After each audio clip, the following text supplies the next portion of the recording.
Today we're going to start our final exam review. We're going to start off with the integers portion of this. Now, in this chart, we're going to copy down all of the rules for adding, subtracting, multiplying, and dividing integers. So let's start with the adding rules. All right, so there's two scenarios that happen when you're adding. You could have numbers that have the same signs, or you could have numbers that have opposite signs. Now, if you have the same signs, you're just going to add the two numbers together. If you have opposite signs, you are going to subtract the two numbers. Now, in either case, you're going to end up keeping the sign of the larger number for your answer.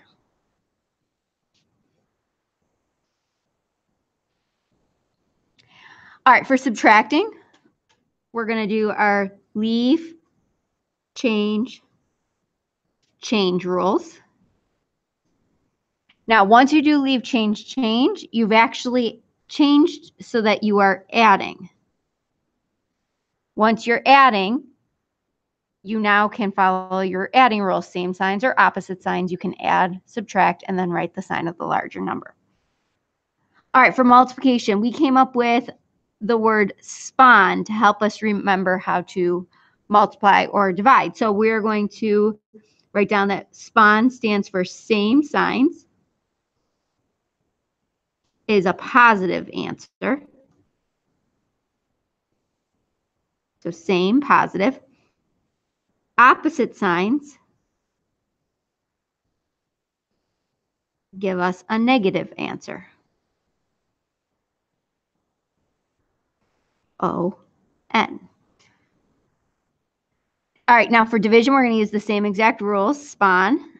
And I don't think we have to write them again, but they mean same signs, positive answer, opposite signs, negative answer. Now, without a calculator, we're going to use these rules to do some computation. So number one, we're adding. So we're going to look same signs or opposite signs. So these are opposite signs. So we're going to subtract. 12 minus 3 is 9.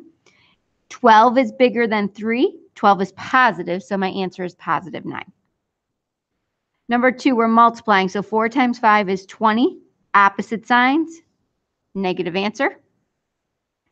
Now, whenever you see subtraction, you can't do anything until you do leave, change, and then follow your adding rules. So negative 9 plus negative 18, we have the same signs. So we add. 9 plus 18 is 27. 18 is bigger, 18 is negative. All right, dividing. 25 divided by 5 is 5. Same signs means positive answer. All right, I'm going to have you pause the video. I want you to do 5 through 8 on your own and just make sure you hit play to make sure that your answers are correct. All right, number 5, same signs you're going to add. 20 is bigger, 20 is negative. We have subtraction, so we're going to do leave, change. Same signs you add. 10 is bigger, 10 is negative. 9 times 4 is 36. Same signs, positive answer. 36 divided by 6 is 6. Opposite signs, negative answer. All right, on the back, we have a application of this real-world problem. So let's read through this. It says scientists determined that Antarctica's average winter temperature was negative 34.44 degrees Celsius.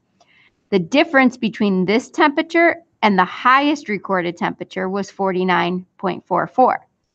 What was Antarctica's highest recorded temperature? Now, I'm going to tell you that this is probably best by you drawing a picture. It's very easy to see it once you draw your visual. Now, here's your 0. We know that the average winter temperature was negative 34.44. So I'm just going to draw that on my number line. It's negative, so it's below 0. This says that the difference between this temperature and the highest temperature was 49 degrees. That doesn't mean the highest recorded temperature was 49. It means the difference between them was 49.44. So where is the highest recorded temperature?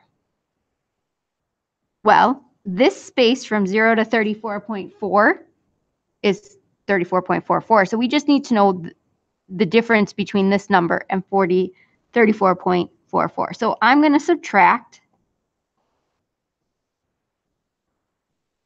And when I do that, I get 15 even. So that means this space must be 15 since this space is already 34.44. So that means that the highest temperature was 15 degrees Celsius. A picture is much easier to do when you're working with problems like this.